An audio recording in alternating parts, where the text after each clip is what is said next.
उसकी लेव सेम्योनोविच Vygotsky Russian रूस के मनोवैज्ञानिक जिनका सिद्धांत ही है सामाजिक सांस्कृतिक, यानी समाज से संस्कृति से जुड़ करके बच्चे में संज्ञान का विकास होता है, भाषा का विकास होता है।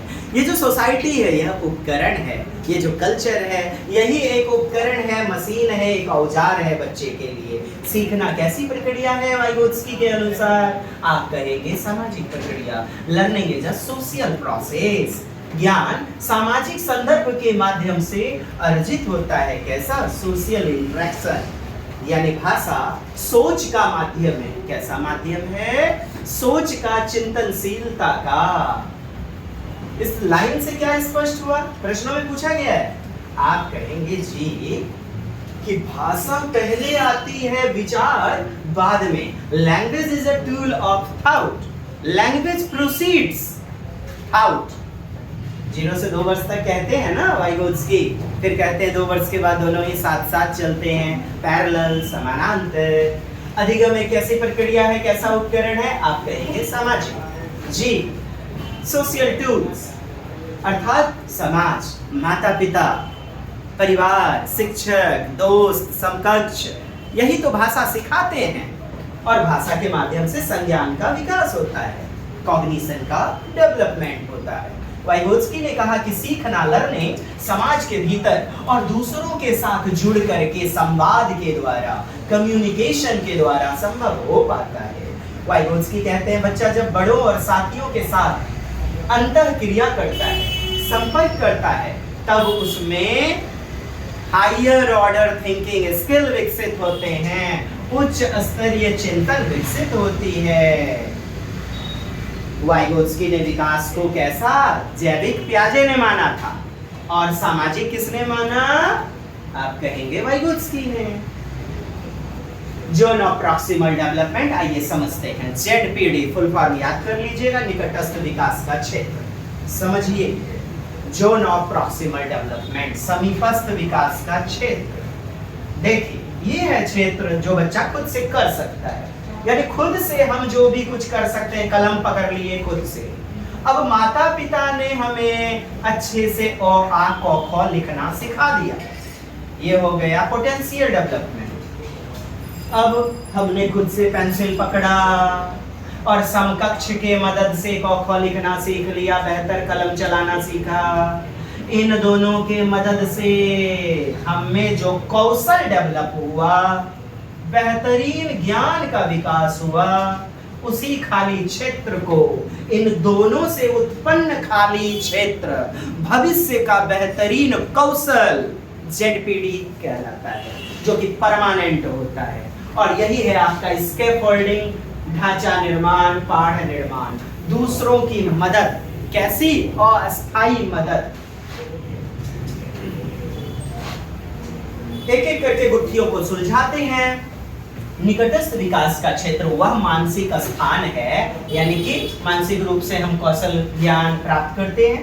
वह मानसिक स्थान है जहां बच्चे की क्षमता इतनी है कि वह अकेले कार्य नहीं कर सकता, लेकिन किसी अधिक अनुभवी व्यक्ति MKO के द्वारा, शिक्षक, माता पिता, सहपाठी इत्यादि के द्वारा वह कार्य पूरा कर सकता है। किसका? मदद के माध्यम से। तो ZPD वह अंतर है, क्या? जो कि बच्चा खुद से कर सकता है, उसका वर्तमान क्षमता, What a child can do independently, और संभावित क्षमता मतलब do with guidance, दूसरों की मदद के माध्यम से। ZPD क्या है? अकेले बच्चा जो कर सकता है और जो दूसरों की मदद से कर सकता है। उन दोनों के उत्पन्न मदद से खाली क्षेत्र जो उत्पन्न हुआ, उन दोनों के मदद से उत्पन्न खाली क्षेत्र को, बेहतर कौशल को ही क्या कहते हैं? ZPD, zone of proximal development, जो कि अस्थायी होता है। गौर फरमाइएगा, वो जो टेम्पररी बच्चा जो है ना, खुद से जो कर सकता है, साइकिल पर चढ़ गया खुद से, लेकिन पापा मम्मी दूसरों की मदद से क्या किया उसने? पापा जी पीछे पकड़ लिए तो आगे देख करके चला रहा था बच्चा। अब देखिए, दूसरों की मदद से और खुद के मदद से बच्चे ने, घटाव है ये, ठीक, यानी कि खाली क्षेत्र, तो क्या कर लिया, उन दोनों के अपने मदद से स्वप्रयास और समकक्षी प्रयास यानी स्कैफोल्डिंग के मदद से उसने बेहतरीन भविष्य के लिए कौशल स्किल डेवलप कर लिया। यही तो है जेडपीडी, मतलब जो भविष्य में बिना मदद के कर पाएगा। नहीं समझे और मैं आपको एक प्रयास से समझाता हूँ, सिखा के मानूंगा। जो देखिए 3-6, ठीक, वास्तविक विकास का क्षेत्र अर्थात बच्चा बिना किसी मदद के जो कुछ कर सकता है, जैसे सरल सिंपल जोड़ घटा खुद से कर सकता है। ठीक है, उदाहरण समझिएगा, आपको मैंने बताया ना, ये जो है ना, ये बच्चा खुद से कर सकता है, ये ठीक। और ये क्या, सहायक अर्थात पार निर्माण, स्कैफोल्डिंग, आलंबन, जो बच्चा मदद के साथ कर सकता है, मतलब ये जो है ना, ये मदद के साथ कर सकता है। और ये स्व खुद से, अब खुद से और ये मदद से बच्चे ने जो बेहतर कौशल सीखा, यही तो जेडपीडी है। अब आप समझ पाए कि सिंपल जोड़ घटा तो खुद से कर लिया, गुना करना सीख रहा है तो वो बड़ों की मदद लेता है, शिक्षक की मदद लेता है, मार्गदर्शन प्राप्त करता है। क्या करता है, मार्गदर्शन प्राप्त करता है। ठीक, भविष्य का विकास का स्तर यानी जेडपीडी अर्थात जो बच्चा अभ्यास के बाद खुद कर सकेगा, बच्चा भविष्य में बिना मदद के अब भाग के हिसाब बना लेगा, गुना कर पाएगा बेहतर। समझ पाया आपने? जेडपीडी की मुख्य बातें, जेडपीडी सीखने और विकास का क्या है, पुल है, एक सेतु है। सही सहायता सपोर्ट के साथ बच्चा नई कैपेसिटी को, एबिलिटी को डेवलप कर सकता है। यदि कार्य बहुत आसान है तो भी अधिगम नहीं होगा। समझिए, यदि बहुत इजी लेवल का वर्क है, चैप्टर है, तो आपके लिए अधिगम लर्निंग नहीं। यदि कार्य बहुत कठिन है तो बच्चा निराश हो जाएगा। दोनों ही स्थिति में प्रॉब्लम है। तो क्या, चुनौतीपूर्ण सही लेवल का कार्य है जो बच्चे को चैलेंज दे, है ना। जो बच्चा आज मदद से कर सकता है वह कल स्वतंत्र रूप से कर पाएगा, कहता है जेडपीडी। मदद करके, स्कैफोल्डिंग दे करके बच्चे को हम जोड़ सिखा रहे हैं, कल के दिन में जेडपीडी में बच्चा खुद से कर पाएगा परमानेंटली, अस्थायी रूप में। जैसे उदाहरण है, गणित में बच्चा अकेले सरल जोड़ सकता है, लेकिन लंबी जोड़ करने के लिए शिक्षक की मदद चाहिए। जैसे बच्चा कविता खुद नहीं पढ़ सकता, परंतु शिक्षक के पीछे दोहराने से वो पढ़ लेता है। तो ये भी क्या, जेडपीडी का उदाहरण है। आगे भविष्य में बच्चा खुद से कविता सीख लेगा।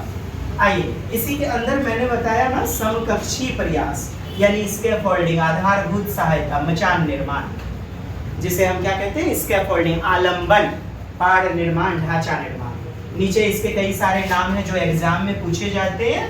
ये इसी स्कैफोल्डिंग के अलग अलग कई सारे नाम हैं, जैसे आधारभूत सहायता, बेसिकल सपोर्ट, हिंट्स एवं इशारे, संकेत एवं इशारे, आधा अधूरा हल किया हुआ प्रश्न, पूरा मदद नहीं करना, थोड़ा बहुत मदद करना। सीखने की प्रक्रिया में वह सहायता जो शिक्षक या सहपाठी द्वारा, किसके द्वारा, मम्मी पापा, शिक्षक, सहपाठी इत्यादि के द्वारा जो मदद किया जाता है, जो सहायता दिया जाता है, जो बेसिक सपोर्ट दिया जाता है, उसको क्या कहते हैं, आधारभूत सहायता। जैसे कठिन प्रश्न को हल करने के लिए थोड़ा सा हिंट्स दे देते हैं, संकेत। कहता है पाठ निर्माण, ढांचा निर्माण, इसी का नाम है जी। छात्रों को नया ज्ञान पर पहुंचने के लिए धीरे धीरे मदद करना, जैसे शिक्षक द्वारा चरणबद्ध निर्देश देना। कैसा, चरणबद्ध निर्देश देना, हाँ, स्टेप वाइज स्टेप। एक चीज बताया, फिर बच्चा खुद से करने लगा, फिर फंस गया, फिर उसके बाद शिक्षक ने बताया। संकेत एवं इशारे, prompts and cues, hints, clues. आप क्वेश्चन में यही खोजिएगा जब स्कैफोल्डिंग, पार निर्माण आ जाए। आधे अधूरे हल किए प्रश्न, आधा हल किया हुआ वर्कशीट यानी कार्यपत्रक, आधा अधूरा किया हुआ, आंशिक उभरे हुए। कैसे, आंशिक, जैसे आप देखते होंगे बच्चा इस पे हाथ घुमाता है, ये क्या है, और आधे अधूरे हैं ना, हल किए हुए। कहेगा बोर्ड पर पूरा हल कर देना श्याम पट पर, आप कहना गलत, पूरा हल कर दिया तो फिर बच्चे को अवसर कहाँ मिला खुद से करने का। आधे अधूरे हल किए प्रश्न देना, आधा हल किया हुआ वर्कशीट, वर्कशीट कार्यपत्रक देना। भाषा सीखने में शिक्षक द्वारा छोटे संकेत देकर छात्रों को उत्तर की ओर क्या करते हैं, मार्गदर्शन करते हैं। जैसे क्रॉसवर्ड्स, पजल, पहेली, वाक्य का आधा भाग देकर बच्चे को बाकी को पूरा करने के लिए कहना, या पिछले वाक्य का प्रयोग करके कुछ नया वाक्य बनाओ। मतलब थोड़ा ही सपोर्ट देना है स्कैफोल्डिंग। तभी तो कहते हैं ये अस्थायी होता है, टेम्पररी। ठीक है, जेडपीडी और इसमें अंतर भी आपने समझा। आधारभूत सहायता संरचना, ठीक है, बेसिकल इंफ्रास्ट्रक्चर। समझिए यही है स्कैफोल्डिंग का नाम, आधारभूत संरचना। सरल और सुगम बनाती है किसको, शिक्षा को। और यही क्या है, बुनियादी मदद, आधारभूत सहायता। मचान निर्माण, जैसे बांस या लोहे का पुल बनाते हैं ना अब बिल्डिंग बनाने के लिए, वैसे ही बच्चों के लिए संकेत एवं इशारे किसका काम करते हैं, मचान निर्माण का। ढांचा निर्माण, फ्रेमवर्क बिल्डिंग, पुल के निर्माण में उपयोग किए जाने वाला स्टील का फ्रेम, तो बच्चों के लिए वो शिक्षकों की, मित्रों की मदद। आलंबन, इसी का नाम है कॉग्निटिव स्कैफोल्डिंग। छात्र की सोचने और समझने की क्षमता को बढ़ाने के लिए दी गई सहायता को क्या कहते हैं, आलंबन। जैसे उदाहरण देकर समस्या समाधान करना, उदाहरण दे दिया गया तो ये क्या मिल गया, सपोर्ट। स्कैफोल्डिंग पाड़ या पाड़ निर्माण, ढांचा निर्माण, मचान निर्माण, आलंबन, आधारभूत सहायता, संकेत एवं इशारे, स्कैफोल्डिंग, जेडपीडी का संबंध आइए देखते हैं। और ये इसी के सारे नाम हैं, संकेत एवं इशारे, प्रॉम्प्ट्स एंड क्यूज। इसी में खोजिएगा आप, आपके प्रश्न बनते नजर आएंगे, यकीन मानिए।